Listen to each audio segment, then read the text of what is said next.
Hello, and thanks for joining us for this edition of Sustaining Us here on KLCS PBS. I'm David Nazar.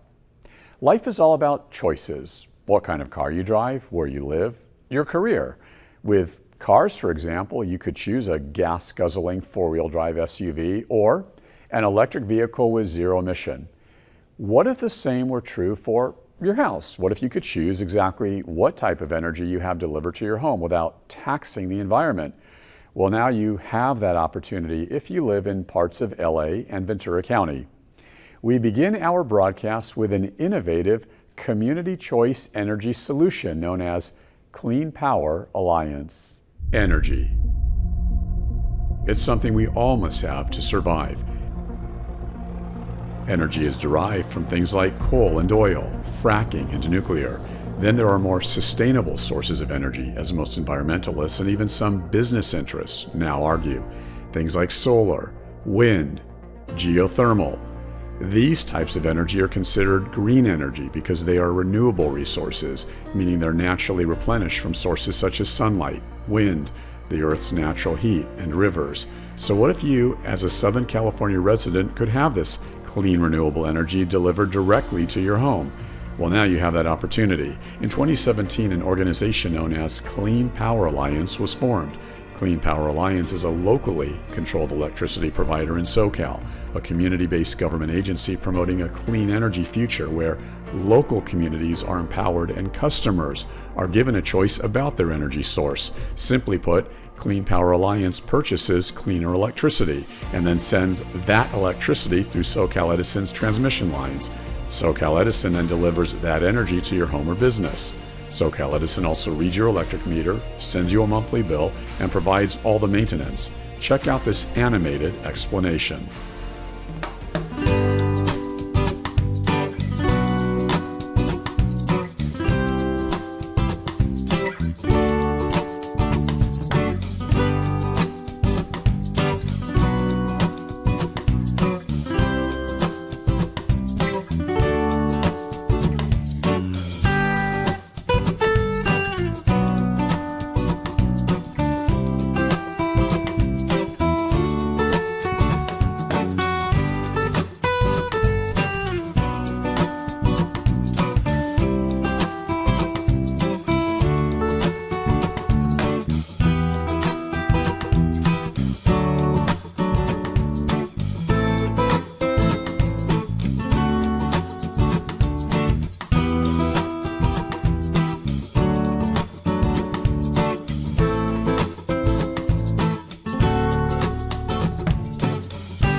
Joining me now to discuss is Ted Bardicke. Ted is the Executive Director of Clean Power Alliance and has spent a career working on sustainability policy. Ted, thank you so much for being here. Thanks for having me, David. What is your definition of sustainability? Well, there's really three legs of the sustainability stool. The first leg is what we commonly think of sustainability as the environmental leg. And that can be clean air, clean water, mitigating and adapting to climate change, sort of those aspects of it. But there's also an economic leg to that sustainability stool that talks about having a high quality of life, high standard of living.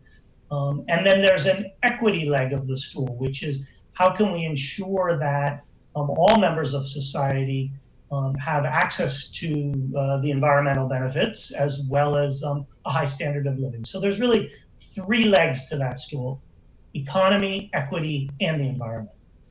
So then how are you aligned, you being Clean Power Alliance, with sustainability? Yes, so on the environmental side, we are very much about expanding the supply of renewable energy, carbon-free energy that supplies Southern California. So we use the dollars that we charge our customers for electricity to invest and expand the supply of renewable energy. This year, we will meet California's aggressive state mandates 10 years early. So we're very much on the environmental side. On the economic side, that money that we're using to invest and expand the supply of renewable energy is invested in new projects that generate good paying middle class jobs that are a real career pipeline for people in an expanding part of our economy.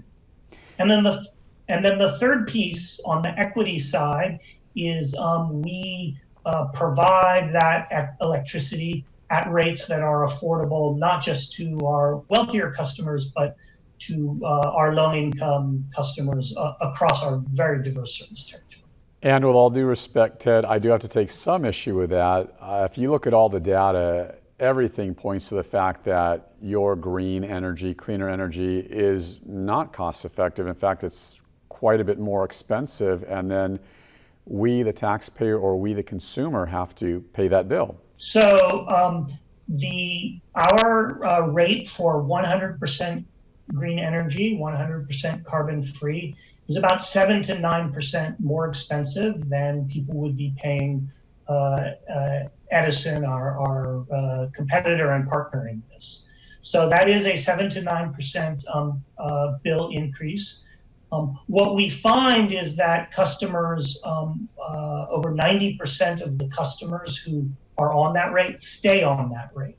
So we find that there's broad consumer acceptance of that higher cost.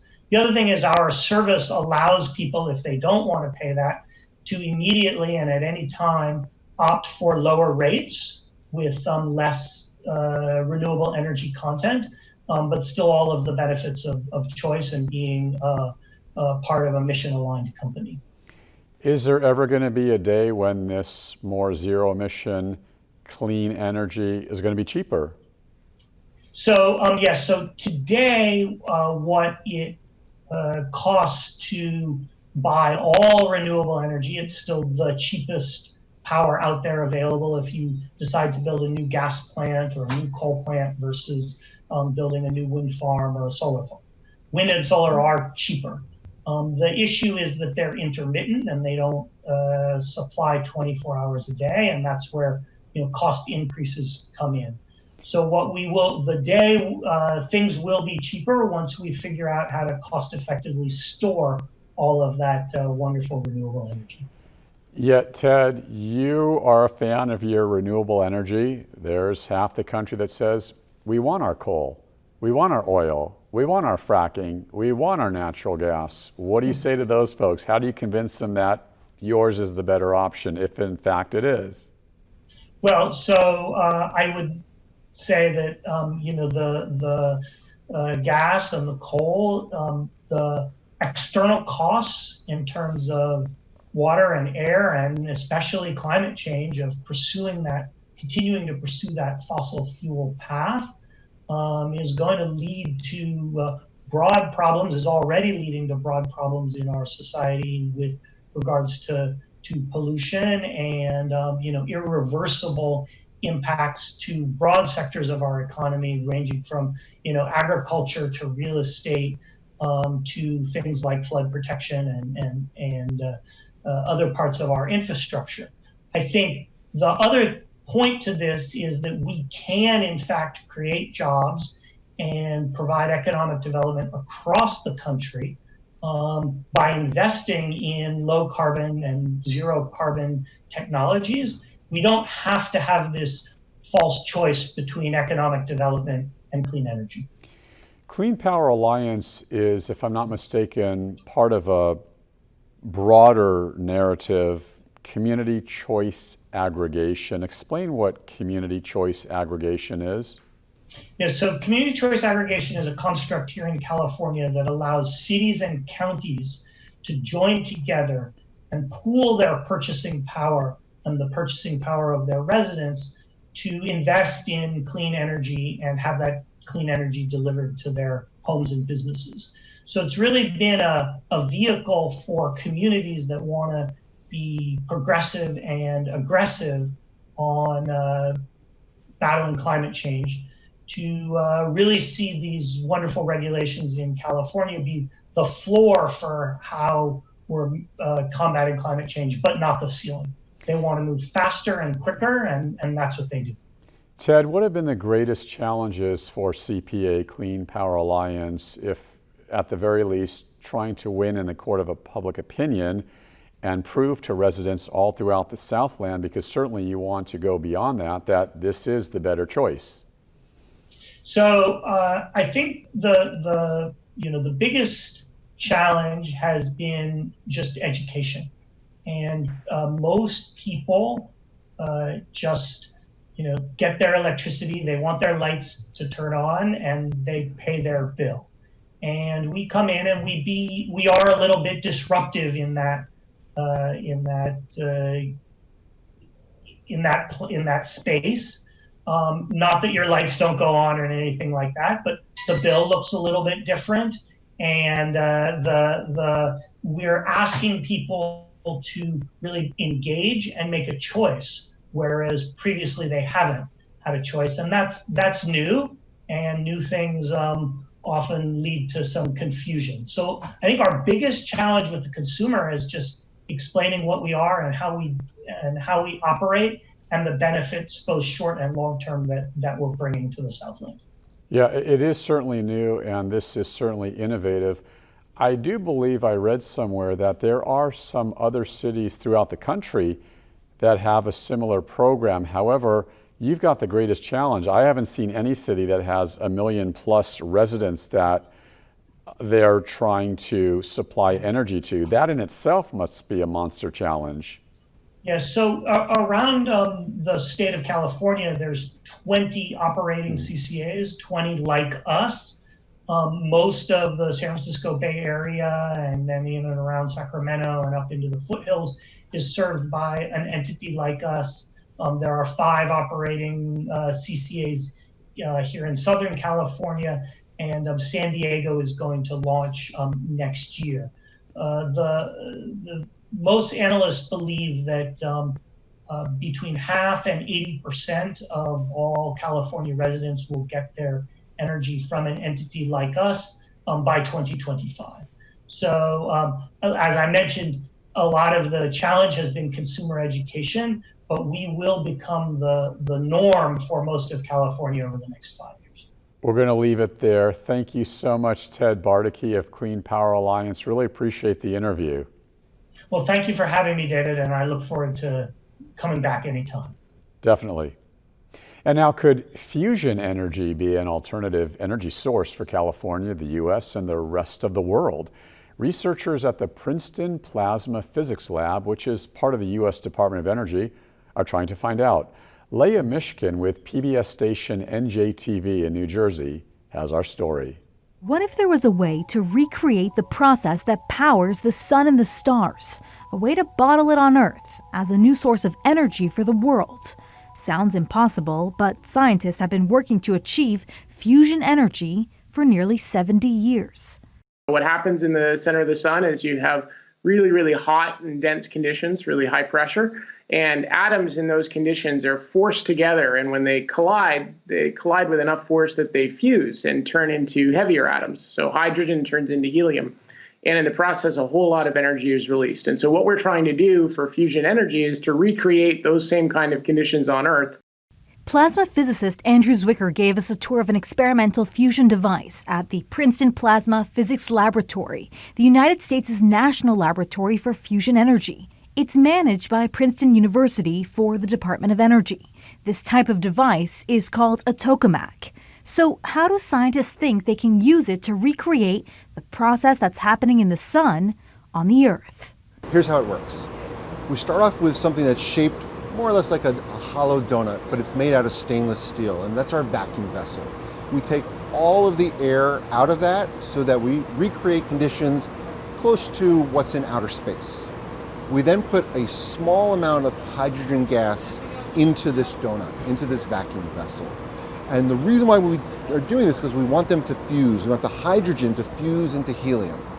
So the way we're going to do that is we're going to heat it up so that the hydrogen moves faster and faster and faster until when they collide with enough kinetic energy to fuse into helium, and then they give off some energy. For them to fuse, they have to be traveling at an incredibly high speed, which is equivalent to a temperature of 150 million degrees, 10 times hotter than the core of the sun.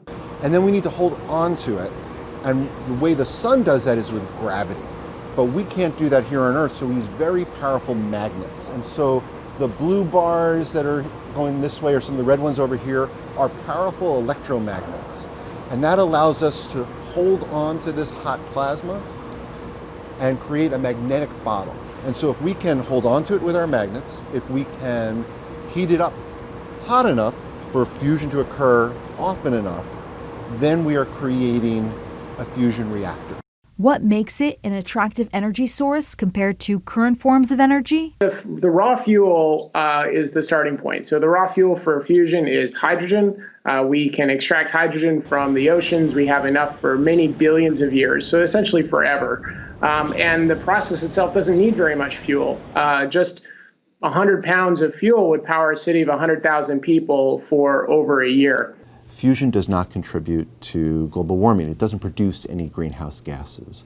Unlike solar, it doesn't need the sun to shine. And unlike wind, it doesn't need the wind to blow. And unlike fission, which is what most people think about when they think of nuclear energy, it doesn't have any of this long-lived, dangerous radiation that we have to worry about what we're going to do with when we're done burning it in a fission reactor.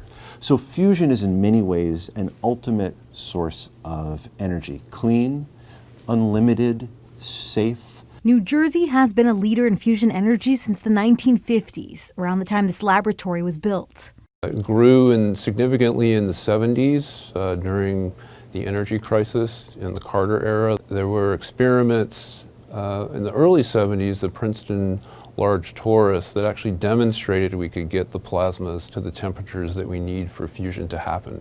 And that really opened up the possibilities for fusion worldwide.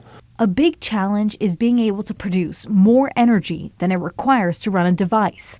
35 countries, including the United States, are working together to build what they believe will be the first industrial-scale fusion energy tokamak.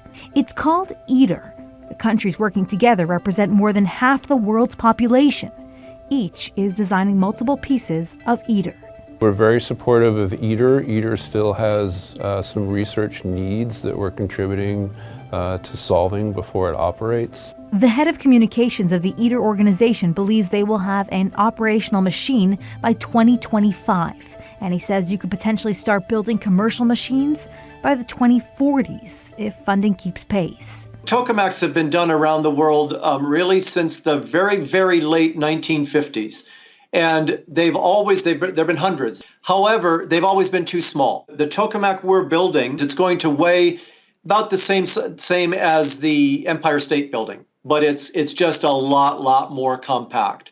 And you need that size in order to achieve the output over the input. But not all scientists believe ITER is the best way to achieve fusion energy. Private companies like General Fusion, which is backed by big investors including Amazon's Jeff Bezos, believe they can take different approaches to get a result faster and cheaper. There's been a real wave of private companies emerging and developing, and all of them, including ourselves, are looking at timeframes which are on around a decade, so early 2030s, to get to a practical power plant. You could go to sites which maybe have an old coal plant that's been decommissioned, and you can use the transmission infrastructure that's there to build a fusion power plant and plug right in. And so in that way, it's really friendly in terms of working with the grid that we have. Then you have Lpp Fusion in Middlesex. It's a grassroots operation working out of a storage facility.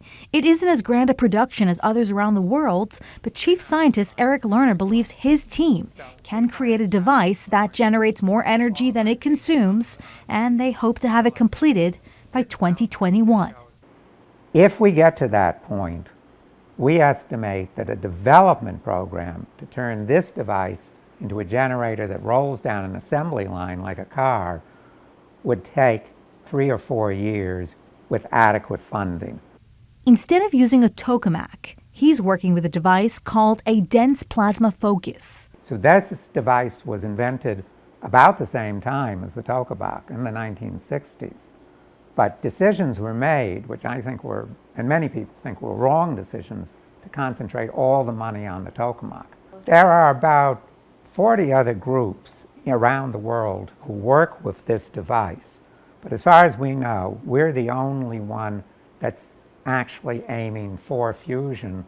So this is the actual size of the heart of the machine. His target generator would be about 3 tons. To put that into perspective, ITER weighs about 365,000 tons. That's actually an advantage, because that gives you distributed power. That means that huge blackouts become impossible because each neighborhood, each town has its own generator. Every one of those concepts has got a different twist on how we're pursuing it, and every one of them has risks involved, but you have to look at the whole field and say, what are the odds that one of us or more than one of us are going to succeed in that time frame, and we think it's pretty good. And of course, we really like our chances.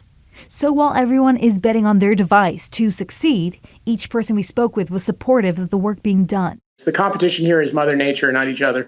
It's referred to as the largest and most complex science experiment, with the potential to change the world.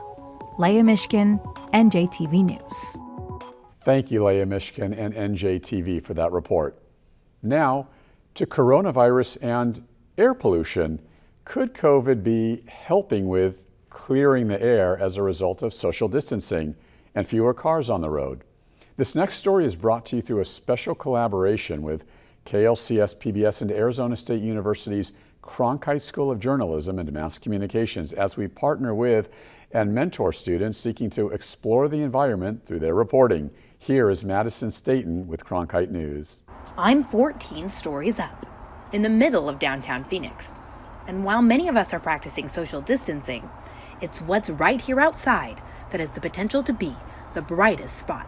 Many people are working from home, and only essential businesses are open due to the COVID-19 outbreak. There aren't as many cars on the roads, which means there's less emissions going up into the atmosphere. Traffic is less.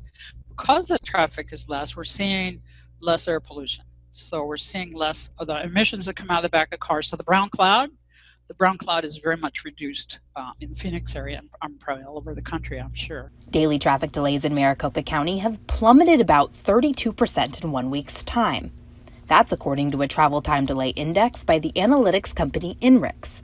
And it's not just Phoenix and Los Angeles that are experiencing better air quality. Decreases in emissions are being seen across the globe since the COVID-19 outbreak started. China is the world's largest polluter ahead of the U.S. There, greenhouse gas emissions have dropped by more than 25%. These emissions contribute to climate change. But state climatologist Nancy Sulliver predicts that at least for now, the reduction in emissions won't have a long-term impact in Arizona. At this point in time, they're not going to see those changes in emissions have any immediate impact on climate. Temperature's not going to drop because of that or any of that kind of stuff. The Arizona Department of Environmental Quality is gathering data to further understand the impact COVID-19 has had. A department spokesperson says there are other factors for the valley's better air quality, including the recent wet weather. Madison Staten, Cronkite News. Thanks, Madison Staten and the Cronkite School of Journalism and Mass Communications for that report. For more information about our program, just click on klcs.org and then click Contact Us to send us your questions and comments or story ideas so we can hear from you. Thank you so much for joining us for this edition of Sustaining Us here on KLCS PBS. I'm David Nazar.